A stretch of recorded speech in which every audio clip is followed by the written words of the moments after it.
miért van az, hogy keresztények vagyunk, de mégis sátán nem megy el tőlünk, és nem tudjuk legyőzni azt, amivel kínoz minket?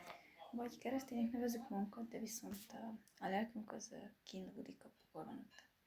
Azért, mert nincs az Isten ígéje a szívünkbe és az elmünkbe írva, nem vagyunk újjászületve. És ez akkor történik meg, amikor az ember csak hisz abban, amit olvas, hisz a Bibliában, de viszont nem cselekszi meg azt. Ellentéte van az egésznek, hogy csak hisz benne, de nem cselekszik meg azt. Nem marad meg Jézusban, ahogyan Jézus is mondta a zsidóknak, akik ő benne hittek, hogy ha megmaradnak, ha megismerik az igazságot és megmaradnak benne, akkor bizonnyal az ő tanítványévá válnak.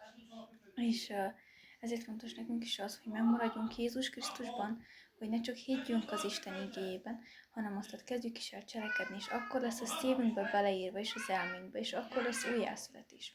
Így áll.